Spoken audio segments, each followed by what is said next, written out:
Hello tout le monde, comment allez-vous? Pour ma part, je vais bien et je bénis Dieu pour le souffle de vie renouvelé. Je réalise qu'être parmi vous est une grâce, car plusieurs hier, en allant se coucher, ont dit « Demain, je ferai ceci ou cela, ou encore j'irai à tel endroit », sans savoir qu'elles étaient en train de vivre leur dernière minute ou heure sur terre. Je voudrais dire à quelqu'un « Demain ne t'appartient pas ». À propos de demain, nombreux sommes-nous à remettre à plus tard ce que nous pouvons faire aujourd'hui. Par paresse, par manque de motivation ou d'ambition, on procrastine, croyant que nous avons tout notre temps. Mon message fait donc office d'exhortation ce jour. Il y a une citation biblique qui dit ceci, « Car nous sommes son ouvrage. Nous avons été créés en Christ Jésus pour des œuvres bonnes que Dieu a préparées d'avance afin que nous les pratiquions. » Cela veut dire que Dieu a déposé en chaque homme des semences, des gisements qui lui revient d'exploiter. Il existe des pays, à eux seuls au monde, qui contiennent de grands gisements en pétrole capables de subvenir à leurs besoins et à ceux de nombreux autres États. Mais si ceux-ci ne sont pas cultivés, exploités, ils ne serviront à rien ni à personne. Nous avons en nous des trésors qui doivent être exploités. Ne pas le faire, c'est comme ressembler à une personne à qui on confie une graine et qui, au lieu de la planter, la garde au fond de son tiroir. Cette graine, évidemment, va mourir, car toute semence existe pour être plantée afin de porter du fruit. Lorsque nous nous levons le matin, par exemple, avec une envie de prier pour quelqu'un, pour une nation, ou encore avec une pensée de faire le bien, de poser une action envers une personne, cette pensée n'est pas là par hasard. C'est une semence que Dieu met en nous et que nous devons mettre sous terre.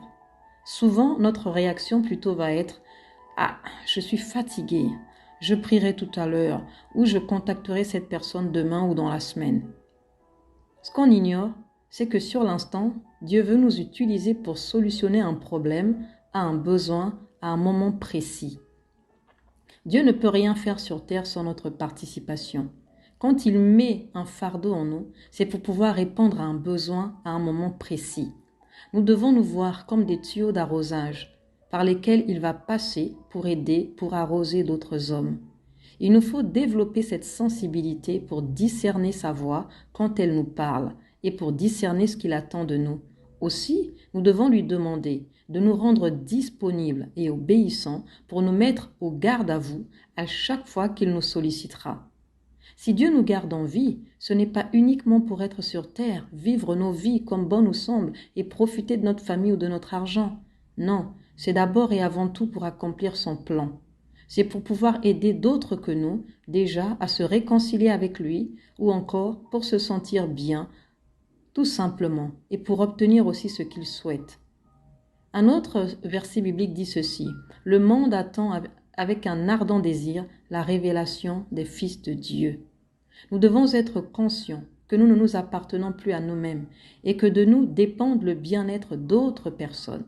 À combien de reprises le Seigneur ne m'a-t-il pas mis à cœur de faire un geste pour quelqu'un et entendre cette personne, bien évidemment, quand j'avais obéi, me dire « Ah, merci, j'en avais vraiment besoin ».